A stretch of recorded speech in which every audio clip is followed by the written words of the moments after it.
बिस्मिल्लाह वल्हम्दुलिल्लाह वस्सलातु वस्सलामु अला रसूलिल्लाह अस्सलामु अलैकुम वरहमतुल्लाहि वबरकातुहू।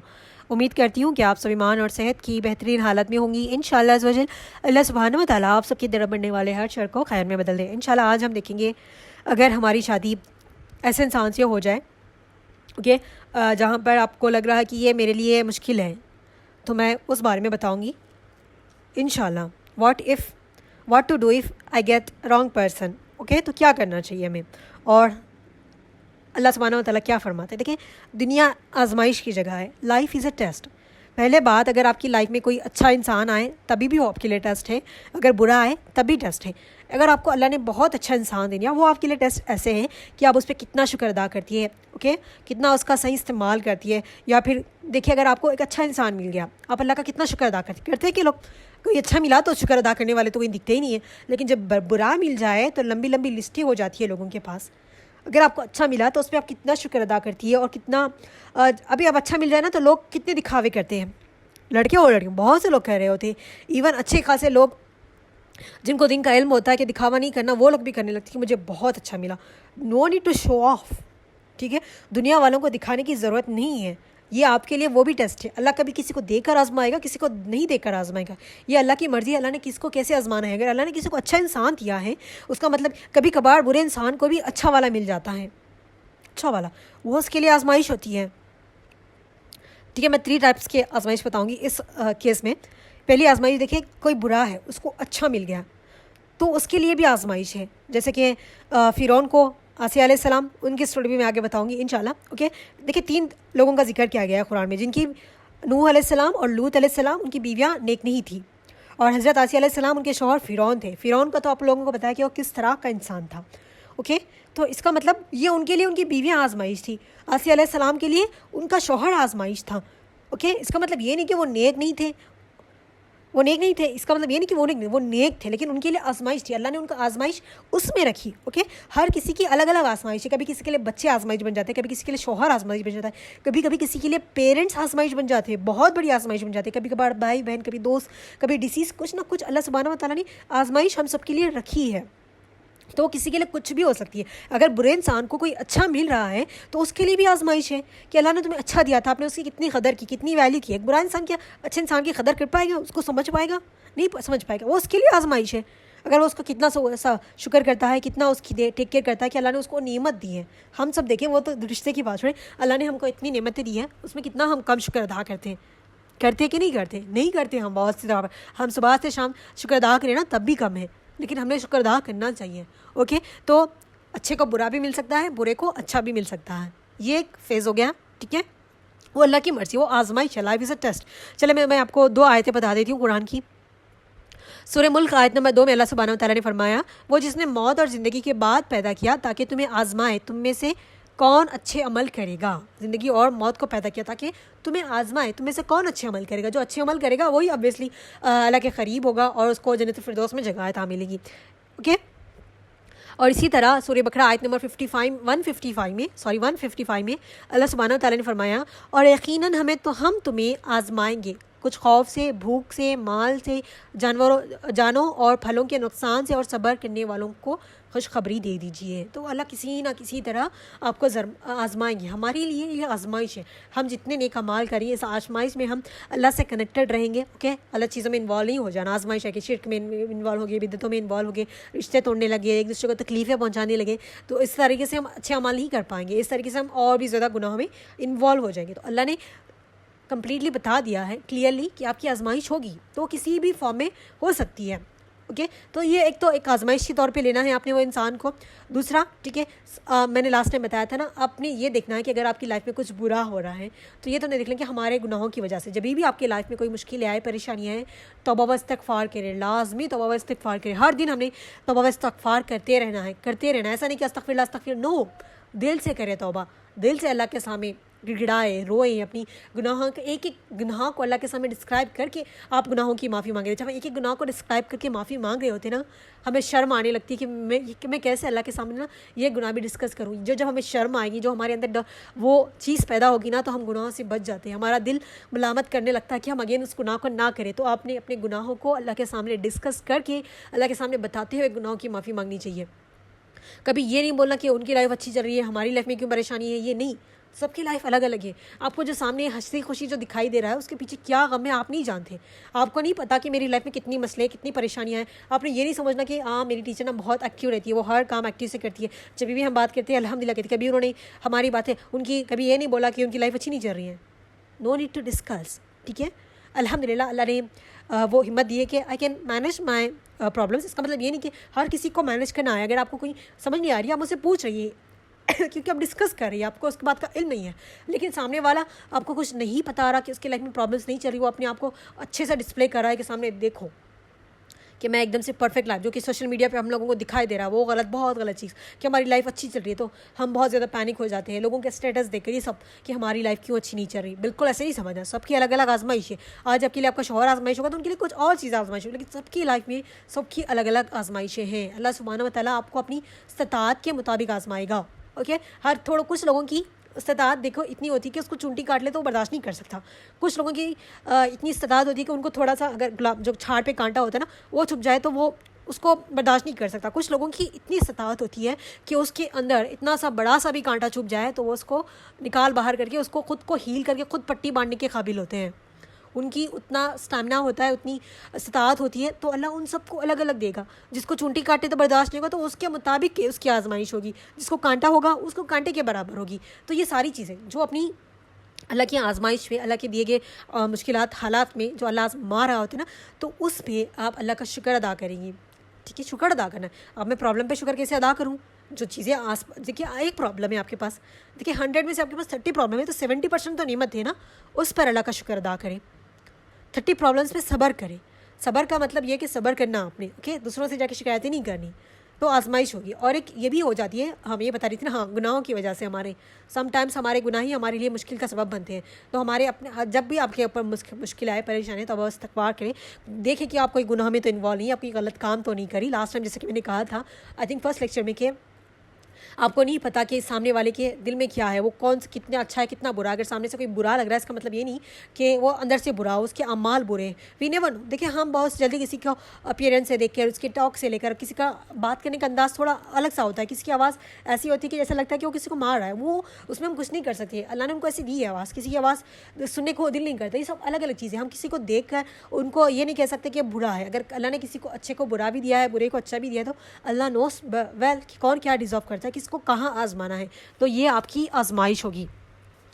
ओके, अभी बहुत से लोगों की सबसे बड़ा डर क्या है बताएं, कि हम रिलीजियस है। हमें कोई अगर ऐसे फैमिली में हमारी शादी हो गई, वहाँ पर रिलीजियस लोग नहीं हैं, तो मैं क्या करूँगी, ये भी एक परेशानी होती है। तो देखिए, पहले तो जैसे कि मैंने बता दिया कि आजमाइश होती है हमारे लिए, हमने उस आजमाइश से बाहर निकलना है। तो हम कैसे निकलेंगे? सब्र, दुआ और शुक्र के ज़रिए। ठीक है, आइए आप सबको बताएं।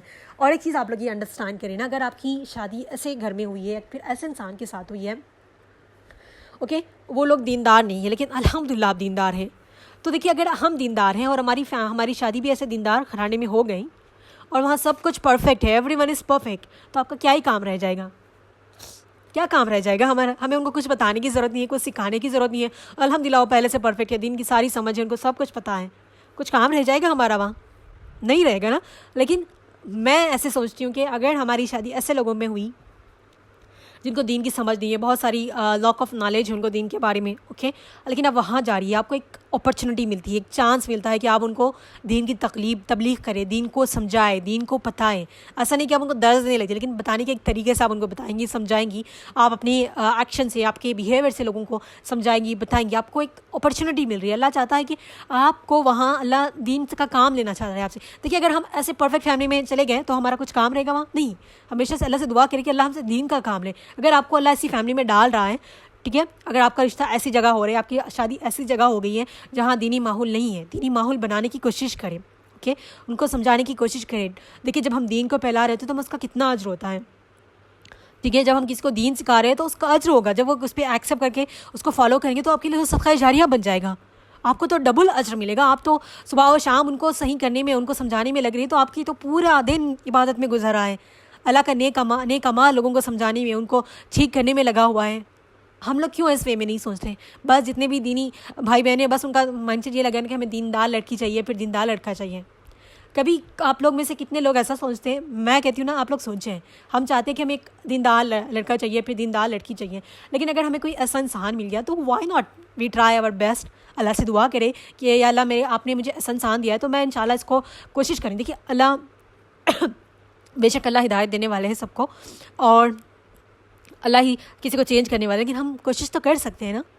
देखिए हर किसी को एक अच्छा इंसान चाहिए, लेकिन अभी आप में से कितने लोग ये सोचते हैं कि अगर मुझे कोई ऐसा हार्ट ब्रोकन पर्सन मिल गया जिसकी माइंडसेट एकदम से थोड़ा, यानी कि ऐसा करिए, मैं किसी को फिजिकली डिसेबल नहीं बात करी, लेकिन अगर कोई फिजिकली डिसेबल पर्सन से, क्योंकि हम करना भी चाहे किसी ऐसे इंसान से शादी जिसका आगे पीछे कोई ना हो, जो यतीम है, जिसके पर्सनालिटी इल है, कुछ भी है, लेकिन हमारे पेरेंट्स नहीं मानते, लेकिन अगर आपको एक ऐसा इंसान मिल रहा है जिसकी लाइफ परेशानियों में है, मुसीबतों में है, जो अल्लाह से दूर है, आप लोग क्यों एक बार सोच के देखें ना कि आपका काम क्या होगा। अगर आप देखिए, सपोज आप सब इमेजिन करें, आपको एक जितने भी अनमैरिड हैं उनसे, और जो मैरिड है, अगर आपकी लाइफ में ऐसा है कोई, ठीक है, कोई ऐसा इंसान आपको मिल गया है जिसकी दीन से उसका ताल्लुक़ नहीं है, ठीक है, बहुत मुश्किल से नमाज़ें होती होगी उसका, ओके, रमज़ान में तो रोज़े सभी रखते हैं, कि बहुत मुश्किल से होती है, आपको अल्हम्दुलिल्लाह दीन की नॉलेज दी है, अल्लाह ने समझ दी है, तो आप क्या करेंगी?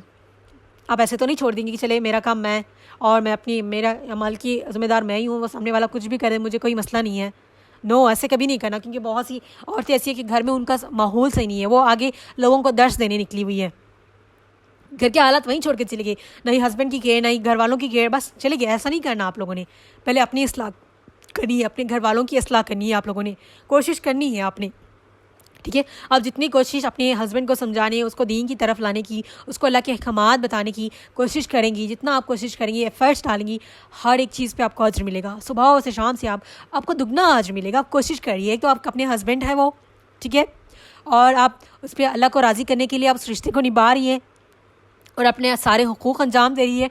प्यार व मोहब्बत से हम सब कुछ चेंज कर सकते हैं, बिल्कुल, हम बहुत से प्यार और मोहब्बत से ना वी कैन चेंज। टाइम लगेगा, ऐसा नहीं कि आप एक दिन बता रही है, दूसरे दिन वो आके, आज आप किसी बेनमाजी को बता रही है कि नमाज़ पढ़ना है, हुक्म दे रही है, ऐसा आपने बता दिया, कल से वो 5 टाइम की नमाज़ी नहीं बनेगा। आपने उसको आहिस्ता आहिस्ता बताना है, समझाना है। आप खुद को आपको नमाज़ पढ़ते हुए देखे तो वो भी एक दिन आएंगे, ज़रूर आएगा। अपने अल्लाह से दुआएं करनी है। देखिए जो भी मैरिड है, जो अनमैरिड है, दुआ मोमिन का हथियार है। अपने साथ एक वेपन लाजमी रखें, वो है दुआ का। आपको किसी की ज़रूरत नहीं पड़ेगी। दुआ, सब्र, शुक्र, तवक्कल जी अगर आपकी लाइफ में आ गया ना, आपको कितने से एक बुरा इंसान भी मिल जाए, आप उस पर बनी रहेंगी। आपको आपकी लाइफ का मकसद पता है, अपने लाइफ के मकसद को फॉलो करते हुए चले ना, सामने वाले से एक्सपेक्ट मत करें। अगर आपको गलत इंसान भी मिल गया है, आपका मकसद क्या है? अल्लाह की इबादत करना। आप इबादत भी कर रही हैं, आप अपने शौहर के साथ जो हुकूक़ है, जो फ़राइज़ है, वो अंजाम देते हुए जा रही है, सब कुछ कर रही है, तो आपके लिए इबादत है। अब कहीं से भी रॉन्ग नहीं है। रॉन्ग पता है हम कहाँ पर मिस हो जाते हैं? अगर कोई गलत इंसान मिल जाए कर, तो बस हम यहाँ पर डिप्रेशन हो जाना, परेशान हो जाना कि मेरे साथ ही हाय ऐसे क्यों हो गया, मुझे गलत इंसान क्यों मिल गया। ये गलत चीज़ है। यहाँ हम डगमगा जाते हैं, यहाँ हम गलत चीज़ों पे इन्वॉल्व हो जाते हैं। कोशिश करें अपने माइंडसेट को ऐसे बनाएं कि अल्लाह अगर कोई नेक इंसान दे, अच्छा इंसान दे, अच्छा साथी दे, तो उस पर शुक्र अदा करें। अगर कोई ऐसा इंसान आपकी लाइफ में दे जो अल्लाह के बहुत ज़्यादा करीब नहीं है, इस तरह की चीज़ें, ऐसा इंसान मिले, तो वहाँ पर ऐसे एक्सेप्ट करें कि अल्लाह ने आपको एक और एक्स्ट्रा ज़िम्मेदारी है। एक शौहर के साथ तो एक ज़िम्मेदारी है और एक रिश्ता है, लेकिन और एक ज़िम्मेदारी ये भी दी है कि एक ऐसे इंसान को आपकी लाइफ में भेजा है जिसको आपने दीन की तरफ लाने की कोशिश करनी है, तबलीग करनी है, उसको समझाने की, उसको अंडरस्टैंड करने की, ठीक है, प्यार और मोहब्बत से। किसी के पीछे नहीं लग जाना। अगर किसी के पीछे लग जाएंगे, हम उसके पीछे पड़े रहेंगे ना, तो कोई नहीं करेगा, कोई उसको फॉलो नहीं करेगा, बल्कि वो आपसे इरिटेट हो जाएगा। प्यार और मोहब्बत से थोड़ा थोड़ा समझाकर, थोड़ी थोड़ी चीज़ें समझाकर आप उसको उस तरफ लाएंगी, तो आपको कितना बड़ा अजर मिलेगा, कितना बड़ा। जस्ट इमेजिन करके देखें ना, हम एक इंसान से शादी करेंगे तो बहुत अच्छी बात है, ऑफकोर्स कि आपकी लाइफ, लेकिन अल्लाह ने आपको ऐसा इंसान दिया तो आपका अजर व सवाब बहुत ज़्यादा हो जाएगा, बहुत ज़्यादा। आप लोग उसको समझे ना, अजर ज़्यादा कमाने की चाहत रखें, एक हिर्स होनी चाहिए कि हम ज़्यादा अजर कमाएं। गलत चीज़ों में नहीं कि हमने हर जगह पर ये चीज़ें कुछ भी करनी है, नो, राइट वे में अजर कमाने की कोशिश करें। जो आपके पास रिश्ते हैं उनको सही रास्ते पे लाने की कोशिश करें। लड़ाई झगड़े नहीं करना, प्यार और मोहब्बत से समझाना है। सिर्फ ऐसा नहीं कि वो सामने वाले को बोल रही है लेकिन आपका कोई अमल नहीं है, तो कोई फॉलो नहीं करेगा। पहले आपका अमल होना चाहिए, फिर सामने वालों को आपने बताना है। तो इंशाल्लाह ये आपके लिए बहुत आसानी होगी। चीज़ों को दूसरी वे में सोचने की कोशिश करें। ज़रूरी नहीं कि हमें हर एक को अच्छा इंसान मिले। अगर कोई आपकी आजमाइश हस्बैंड की तरफ से लिखी है अल्लाह सुब्हानहू व तआला ने, तो वो आपको मिल कर रहेगी। और हमेशा ये बात याद रखें, कभी आप लोगों ने ये नहीं कहना कि मैं कुरान पढ़ती हूँ, मैं रोज़ा रखती हूँ, मैं आलिम हूँ, मैं हाफिज़ हूँ, इस वजह से मुझे इस इतना सब करने के बावजूद भी मुझे ऐसा इंसान मिला। नो, जो अल्लाह पे भरोसा करते हैं, जो अल्लाह से मोहब्बत करते हैं, जिसको अल्लाह पे यकीन होता है ना, उनके मुँह से ऐसी बातें नहीं निकलती। कुछ लोग तो ये भी कहते हैं कि मुझे सब ने बहुत सारी दुआएं दी थी कि मुझे नेक साथी मिलेगा, लेकिन मुझे नेक साथी नहीं मिला। अल्लाह ने कहीं ये मेंशन नहीं किया कि आपकी हर दुआ दुनिया में कबूल होगी। हदीस में आता है ना कि कुछ दुआएं आपकी जो दुनिया में कबूल नहीं होती, वो रोज़े क़यामत मिलेगी। तो उस दिन बंदा कहेगा कि काश मेरी कोई दुआ कबूल नहीं होती। तो सोचे ना उस दिन आपको कितना बड़ा अज्र मिल रहा होगा। दुनिया से टेम्पररी, आपको इसी दुनिया में सारा अज्र चाहिए क्या? नहीं, हमें नहीं चाहिए इस दुनिया में सारा अज्र। ठीक है, तो देखिए हम हर एक चीज़ ये होती है ना कि बहुत से लोग ये भी कहते हैं ना कि हज़रत आसिया अलैहिस्सलाम की मिसाल दे रहे होते हैं कि वो ऐसी है, तो फिर उनको इस तरह का शौहर क्यों मिला? वो भी उनके लिए आजमाइश थी। मैं आपको थोड़ा सा ना उनके बारे में बताऊंगी इंशाल्लाह अभी, तो आप लोग उनके बारे में सुनिएगा। हो सकता है कि आप में से बहुत से लोगों को पता हो, जिसको नहीं पता बस मैं थोड़ा सा बताऊंगी उनके कैरेक्टर के बारे में। हज़रत आसिया अलैहिस्सलाम अजीम ख़वातीन में से एक है जिसका जिक्र कुरान पाक में भी आया है। ठीक है, वो दुनिया की सबसे जालिम बादशाह फ़िरौन की बीवी थी। फ़िरौन क्या था आप सबको पता है। देखिए, फ़िरौन जैसा तो इस दुनिया में कोई है नहीं, कोई मर्द नहीं है। अभी तो इतने टेक केयर करने वाले हस्बैंड्स भी है। इतना देखिए, हर लाइफ में कुछ ना कुछ कॉम्प्लिकेशंस होती है, लेकिन पहले के मर्दों से अगर आप कंपेयर करें ना, अब के बहुत ज़्यादा अंडरस्टैंडिंग वाले हैं लोग। ठीक है, तो हम ये नहीं कहते कि हमें फ़िरौन जैसा शौहर, अल्लाह ना करे कोई है फ़िरौन जैसा, मैं नहीं समझती कि कोई होगा, इतने लोग नहीं है अभी। लेकिन ईमान और सब्र में इनका मुकाम बहुत बुलंद था। नबी सल्लल्लाहु अलैहि वसल्लम ने फरमाया, जन्नत पे 4 औरतों को सबसे बुलंद दर्जा है, 4 लोगों का। ठीक है, मरियम अलैहिस्सलाम का, फ़ातिमा का जो आप सल्लल्लाहु अलैहि वसल्लम की बेटी है, खतीजा का जो आप सल्लल्लाहु अलैहि वसल्लम की बीवी है, और इसी तरह आसिया अलैहिस्सलाम का। ये 4 लोगों का ना जन्नत में बुलंद दर्जा है, और इन लोगों को दुनिया में रहते ही उनको खुशखबरी दी गई थी कि उनको जन्नत मिलेगी। ओके, तो इसमें हज़रत आसिया अलैहिस्सलाम का देखिए, उन्होंने दुनिया के बदले जन्नत पाली। हमें क्या चाहिए? हमें दुनिया चाहिए, हमें जन्नत नहीं चाहिए। ओवरऑल हमें बस दुनिया की खुशी, दुनिया का इंजॉयमेंट, दुनिया का फ़न चाहिए। तो आपको दुनिया चाहिए?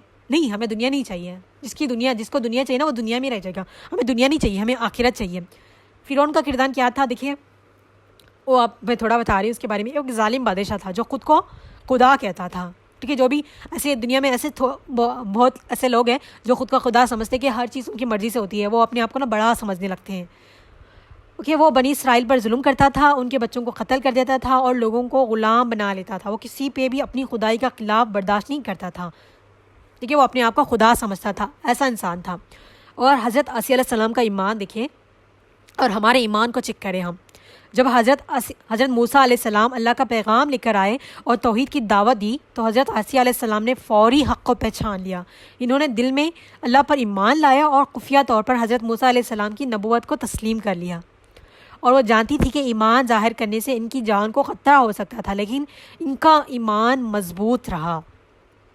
ठीक है, वो फ़िरौन की बीवी थी, लेकिन जब उनके ईमान का पता चला तो उन्होंने फ़ौरी अल्लाह पे ईमान लाया।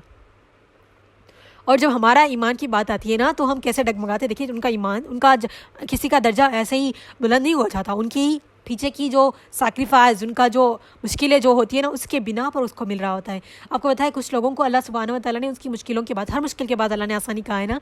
तो देखिए, हमारी लाइफ में हमेशा मुश्किलें नहीं रही है।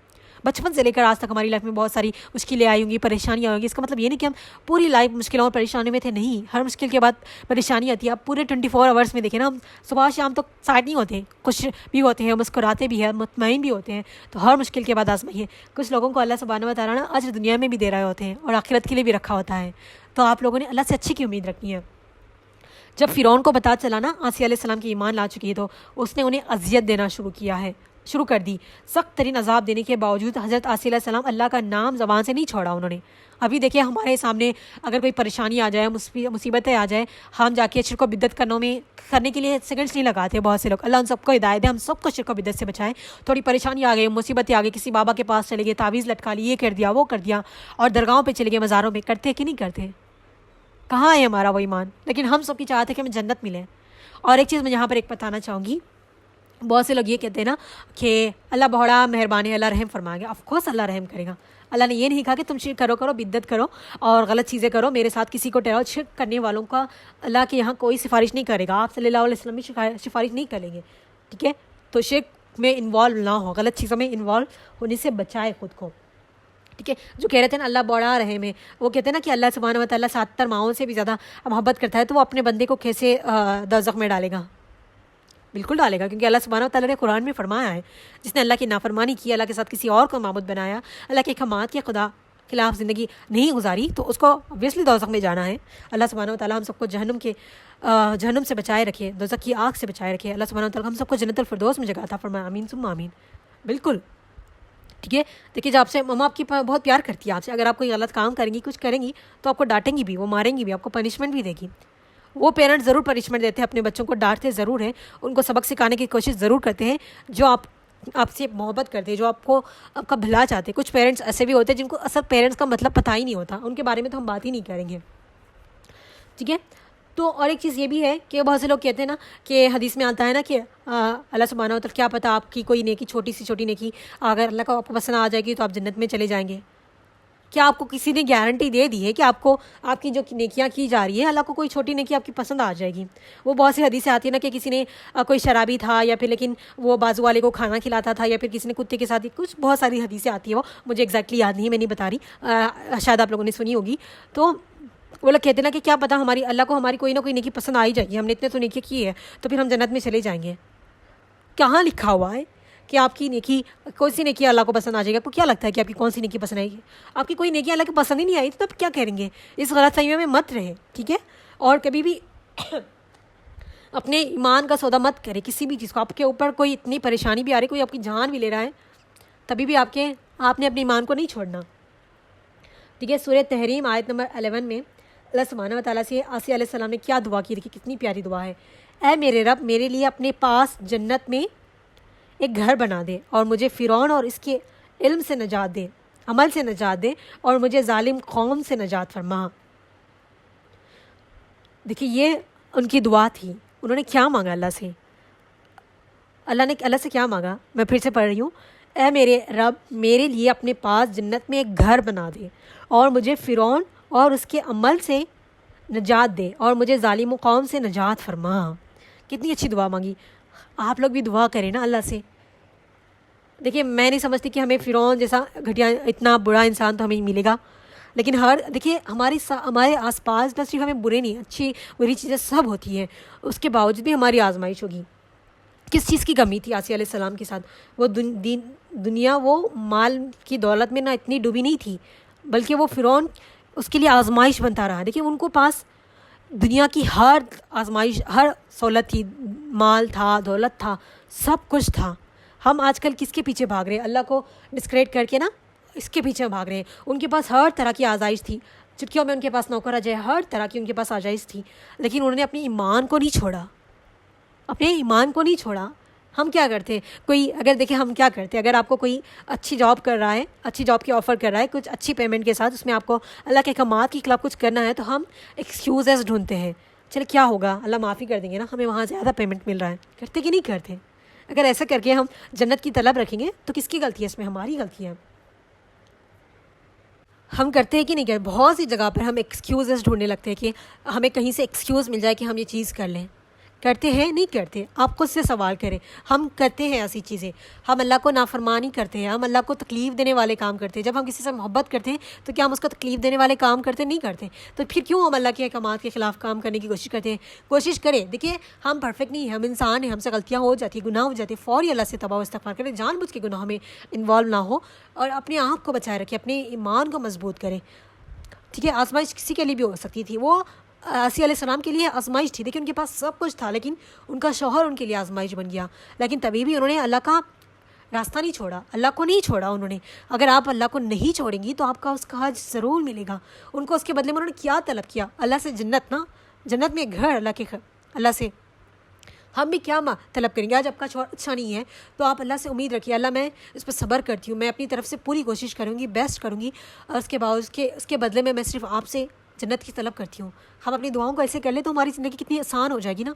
नहीं करते लोग। आपको पता है क्या करते लोग? जब उनको परेशानी हो, जब शोर कुछ करे, तो घर, ख़ानदान, पूरे हर जगह पता चलता है कि उसकी लड़की की ज़िंदगी ना ख़राब चल रही है, उसके लड़की का शौहर अच्छा नहीं है। कितनी नेगेटिविटी, कितनी सारी चीज़ें, कितने लोग होंगे जो आपको दिल से दुआ दे रहे हैं। बहुत से लोग उसमें से 50% अंदर ही अंदर खुश हो रहे होंगे, अच्छा हुआ उसके साथ। कितने लोग बताते हैं ना, करते हैं ऐसे लोग। आप सब, ऐसा नहीं कि मैंने ये सारी चीज़ें एक्सपीरियंस की, देखिए आप सबने भी एक्सपीरियंस, क्योंकि आप भी मेरे साथ शेयर करें जब मैं फीडबैक के लिए ग्रुप ओपन करूँ। सबके लिए एक आजमाइश है, आप आजमाइश के बदले उसे अच्छा तलब करें, ठीक है। और देखिए फ़िरौन ने आसिया अलैहिस्सलाम को ना इस तरीके से शहीद कर दिया, लेकिन वो मुस्कुरा कर दुनिया से रुखसत हुई, क्योंकि उन्होंने जन्नत में अपना घर को देख लिया था। उनको पता था ना कि वो जन्नत में उनका घर, या आप डिटेल में स्टोरी पढ़ेंगी ना इनकी, तो आपको बहुत ज़्यादा लेसन मिलेंगे। किस तरीके से उन्होंने सब्र किया, किस तरीके से उन्होंने ईमान को क़ायम रखा, किस तरीके से उनको तकलीफ़ दी गई, उस पर भी उन्होंने कितना सब्र किया होगा। अगर हमें एक मच्छर भी काटे, चूंटी काट दे, तो हम इतना पैनिक हो जाता है ना। कुछ लोग उसको बर्दाश्त कर लेते, कुछ लोगों से बर्दाश्त नहीं होता। जितना जुल्म उन पे किया गया ना, अगर हम पे उस पर से थोड़ा एक भी जुल्म कर दिया ना, तो बर्दाश्त के बाहर हो जाएगा हमारे लिए, ठीक है। तो हमने क्या करना है, किसी भी हालात में अल्लाह सुब्हानहू व तआला को नहीं छोड़ना।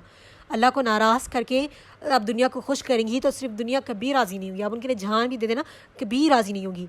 और एक चीज़ ये याद रख लें, अगर आपकी सिचुएशन इतनी बढ़ गई है, ओके, कि आपको इन्वॉल्वमेंट की ज़रूरत है किसी को, तो ऐसे लोगों को इन्वॉल्वमेंट करें आपके रिश्ते में जो आपको सही फ़ैसला करने में सही समझा सके। जैसे कि मैंने लास्ट टाइम कहा था कि जब भी किसी को जज करने से पहले एक दूसरे से अलग-अलग बात करके उसको कोई सजेशन दे, ओके। और देखिए जब आपने रिश्ता तोड़ने का हुक्म तब है, तलाक अल्लाह सुब्हानहू व तआला को बिल्कुल पसंद नहीं है। जितना पाकीज़ा रिश्ता अल्लाह सुब्हानहू व तआला को तोड़ने वाला ना बिल्कुल नहीं पसंद। लेकिन जब तोड़े आप, ठीक है, जब आपके ऊपर कोई बहुत ज़्यादा जुल्म कर रहा है, ठीक है, इतना जुल्म कि आप नमाज़ पढ़ने के काबिल नहीं, आप अल्लाह के ज़िक्र वो अस्कार करने के काबिल नहीं, उतना वहाँ तक नौबत लानी नहीं चाहिए। अगर कोई इन सब चीज़ों को सब्र, शुक्र और दुआ के साथ अच्छी तरीके से अगर डील कर ले, ये दुनिया में मर्द जो है फ़िरौन नहीं है, जो फ़िरौन जैसा जुल्म नहीं करेंगे। अल्हम्दुलिल्लाह हम मुसलमान मर्द से ही शादी कर रहे हैं, कोई काफिर या इस तरह फ़िरौन जैसे मर्द से शादी नहीं करें। हमारे ऊपर इतने जुल्म नहीं आएंगे, ठीक है, थोड़े बहुत आएंगे, लेकिन उनके ऊपर जिस तरह ईमान को लेकर, क्योंकि वो काफिर था ना, वो फ़िरौन था वो, ठीक है, उनके लिए आसिया अलैहिस्सलाम के लिए मुश्किलें बहुत ज़्यादा थी। हमारे लिए उतनी मुश्किलें नहीं आएंगी, क्योंकि हम एक इस्लामिक घर में शादी कर रहे हैं। कोई आपसे दीन से वो नहीं करेगा कुछ भी। जितने भी कॉन्फ्लिक्ट्स आ रहे हैं उसको अब दुआ, सब्र, शुक्र और तवक्कल के साथ और बहुत हिम्मत के साथ उसको रिश्ते के साथ लेकर चलेंगी, तो इंशाल्लाह आपको वो फेज़ तलाक तक कभी नौबत नहीं आएगी। अगर कुछ लोग ऐसे होते हैं, ठीक है, जैसे कि शराबी हो गए, कुछ लोग इतने ईगोइस्टिक होते हैं ना, जिसको शादी का मकसद ही नहीं पता, वो लोग इतने औरत पे जुल्म करना, हाथ उठाना, उनको मारना पीटना, अगर कोई इस हद तक आ जाए, आप वहाँ ये नहीं कहेंगे कि मैं अभी यहाँ सब्र कर रही हूँ। नो, आपकी जब आपको कोई जुल्म कर रहा है इस हद तक कि आप उस काबिल भी नहीं रहे कि नमाज़ पढ़े, रोज़ा रखे, अल्लाह की इबादत करे, उस हालत में आपको कोई इंसान जानबूझकर पहुँचा रहा है, तब आपने उस रिश्ते में नहीं रहना। जब आपका, और आपने तभी उस रिश्ते में नहीं रहना जब आपका ईमान खतरे में पड़ रहा है ऐसे इंसान की वजह से, जो आपको दीन से भटका रहा है, दीन से अलहदा कर रहा है, गलत चीज़ों पे बार बार। देखिए कुछ लोग होते हैं, जैसे कि अभी कॉमनली बहुत कम होता है ये, कि कोई कह रहा है कि आपको नमाज ना पढ़ने का तो कोई नहीं कहेगा। स्पेशली आ जाता है हिजाब के टाइम पे, आप हिजाब ना करो, उस टाइम पे आपने इससे नहीं तोड़ना, ठीक है। लेकिन कुछ लोग होते हैं ना जो दीन से आपको गाफिल कर दे, जैसे कि अभी आपके ऊपर बहुत ज़्यादा जुल्म हो रहा है, आपको फिज़िकली और मेंटली अब्यूज़ किया जा रहा है, उस टाइम पे आप क्या अल्लाह की इबादत करने के काबिल रहेंगी? आप खुद बेड पे पड़ी हैं तो आप करने के काबिल रहेंगी? नहीं रहेंगी। उस टाइम पे आपने अलहदगी का सोचना भी है और अपने बड़ों से बात करके ऐसे लोगों से अलहदा हो जाना चाहिए, क्योंकि आप ऐसे इंसान के साथ नहीं रह सकती जो इंसान आपको इस काबिल भी ना छोड़े कि आप अल्लाह की इबादत कर सकें, ओके। तो इसमें भी अलग अलग केसेस होते हैं। अगर आप इसको सही तरीके से डील करेंगी तो आप बहुत अच्छी ज़िंदगी गुजार सकती हैं। प्यार और मोहब्बत से अगर डील करेंगी तो आपकी लाइफ इंशाल्लाह बहुत अच्छी होगी, आप सब्र के साथ करेंगी तो, ठीक है। लोग बदलते हैं, मैंने ऐसे भी लोगों को देखा है ना, जो लोग बहुत से बदल जाते हैं अपनी शादी के बाद भी लोग, ठीक है। सिर्फ लड़कों की बात नहीं करी, ऐसी बहुत सी लड़कियां होती हैं, लड़कियों को मैंने देखा है, स्पेशली मेरे ख़ानदान में, वो नमाजी नहीं थी, कुछ नहीं थी, लेकिन उनकी शादी एक नमाजी के साथ हुई। अल्हम्दुलिल्लाह अभी वो 5 नमाजी और हिजाब करने वाली बन गई है। उनके हस्बैंड ने उनके ऊपर कोई जुल्म नहीं किया, आहिस्ता आहिस्ता एक एक चीज़ों को उन्होंने जैसे समझाया होगा ना, ऐसा नहीं कि शादी के फौरी बाद उन्होंने हिजाब, 2-3 साल बाद शायद उन्होंने हिजाब स्टार्ट किया हुआ, और एक आफ्टर 6 मंथ्स या कुछ नमाज़ें पढ़नी स्टार्ट की। वो चेंजेस आती है। आप में भी प्यार और मोहब्बत से समझाने की कोशिश करनी चाहिए। ऐसा नहीं कि सारी लड़कियाँ अच्छी हैं और सारे लड़के बुरे, नहीं, लड़कियों में भी होती है, कुछ लोग बेनमाजियाँ भी होती है, जो इस तरह की चीज़ें होती हैं ना, बहुत से लोग। अब यहाँ जो सुनने वाले जो है वो अल्हम्दुलिल्लाह एकेडमी से कनेक्टेड है, कुरान की तालीम हासिल करने वाले, आप सबको हम दीनदार लग रहे होंगे, हम प्रैक्टिसिंग मुसलमान लग रहे होंगे, सारी लड़कियाँ, ऐसे लड़कियाँ भी है और लड़के भी है। अगर कोई ऐसा मिल रहा है तो ख़ुद को खुशकिस्मत जाने कि अल्लाह ने आपको एक मौका दिया है। अपने आप को बदकिस्मत मत समझिए कि अल्लाह ने आपको किसी को चेंज करने का मौका दिया है। देखिए, we can't change anyone until unless सामने वाला ना चाहे, लेकिन हम अपनी ट्राई कर सकते हैं, अपना बेस्ट कर सकते हैं। जैसे कि अभी देखिए, हम अकेडमी चला रहे हैं, इतने सारे कोर्सेज करा रहे हैं। हम अल्लाह से उम्मीद रख रहे हैं कि हम जितना कर सकते हैं लोगों को चेंज करने में, लोगों को गाइडेंस करने में, लोगों तक सही चीज़ को फैलाने में हम अपनी तरफ से कोशिश करें। ठीक है, इस उम्मीद के साथ कि कोई चेंज होगा, कोई सुनेगा, उसको जिसको नहीं पता था वो चेंज होगा। इसी तरह अगर आपके पास कोई आपको ऐसा हस्बैंड मिल रहा है तो हो सकता है उनको इल्म नहीं था, उनको पता ही नहीं था, उनको गाइड करने वाला नहीं था, कभी उनको ये टाइम ही नहीं मिला कि वो दीन की तरफ आए। तो आहिस्ता आहिस्ता करके आप कोशिश करेंगी तो इंशाल्लाह यू कैन चेंज। पूरी उम्मीद के साथ, ऐसा नहीं कि मैंने एक बार बता दिया वो अमल ही नहीं करा। नो, ऐसा नहीं करना। ठीक है, प्लीज़ कोशिश करिएगा, हो जाएगा। अपनी नियतों को दुरुस्त करें, अपनी नियतों को खालिश रखें, अपने अपने मकसद को पूरा करते जाएं। और कोई ऐसा इंसान मिल जाए तो और भी ज़्यादा आपके लिए नेकियों का अजर का बायस बनेगा, आपकी ज़िंदगी का मकसद बनेगा। अब ये नहीं कहना कि बस हमें नहीं चाहिए, हमने बहुत ज़्यादा नहीं चाहिए, बस हमें एक अच्छा ही इंसान चाहिए। तो अच्छे अमाल करें, अल्लाह से बहुत सारी दुआएँ करें। और आजमाइश कहीं भी हो सकती है, किसी से भी हो सकती है। आजमाइश सास ससुर से भी हो सकती है, नन से भी हो सकती है, देवरानी जेठानी से भी हो सकती है। अगर कोई जॉइंट फैमिली में हो रहा है तो कहीं से भी हो सकती है, कोई भी आपके लिए आजमाइश बन सकता है। ठीक है, तो बस लाइफ इज़ अ टेस्ट, इस चीज़ को याद रखें। और आपने हमेशा याद रखना है कि लाइफ में के टेस्ट में पास होना है। अपने लाइफ का एक गोल रखें, जो टेस्ट मेरी लाइफ में अल्लाह सुब्हानहू व तआला दे रहे हैं ना, मैंने पास होना है। अल्हम्दुलिल्लाह हम सब यहाँ पर पढ़े लिखे हैं, तो आपने भी अपनी लाइफ में बहुत सारे टेस्ट देकर पास करके आपने कोई डिग्री हासिल की होगी, कोई इंजीनियर बना होगा, कोई डॉक्टर बना, कुछ ना कुछ आपने बना होगा ना। तो ऐसे नहीं पास हुए आप, बहुत सारे कितने टेस्ट दिए होगे ना। अगर ग्रेजुएशन का हम स्कूलिंग देख लें, अगर हम एसएससी पास कर रहे हैं, मैट्रिक पास कर रहे हैं, तो कितने सारे, हम 10 साल की पढ़ाई, हर साल में हमने कितने एग्ज़ाम्स दिए हैं, तब जाके हमें मैट्रिक का सर्टिफिकेट मिला है। हमें तो जन्नत चाहिए, तो उसके लिए तो हमने टेस्ट देने ही पड़ेंगे ना, उसके लिए मेहनत भी करनी पड़ेगी। तो आप लोगों ने उसके लिए मेहनत करनी है। और ये चीज़ को हमेशा याद रखनी है। प्लीज़ इन पॉइंट्स को ना राइट डाउन करें, अपनी माइंड में बिठाएं। जो भी आपको वैलिड पॉइंट्स लग रहे हैं ना, उसको राइट डाउन करें और उसको कुछ दिन के लिए पढ़ें, तब तक वो आपके माइंड में सेट ना हो जाए। और शिकायतें करना छोड़ दें, प्लीज़ शिकायतें करना छोड़ दें।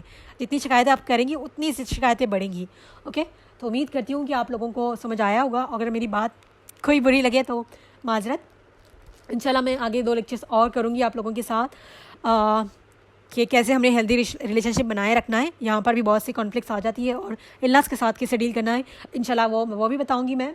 तो अल्लाह सुब्हानहू व तआला से दुआ है कि अल्लाह सुब्हानहू व तआला हम सब के लिए आसानी करें, हम सबको अमल करने की तौफीक अता फ़रमाएँ, हम सबको ऐसी आजमाइश में ना डालें जिसकी हमें इस्तिताअत ना हो। अल्लाह सुब्हानहू व तआला हम सबके नसीब अच्छा करे, हम सबको नेक साले हम सफ़र अता फ़रमाएँ। आमीन सुम्मा आमीन। जज़ाकुमुल्लाहु खैर। अस्सलामु अलैकुम व रहमतुल्लाहि व बरकातुहू।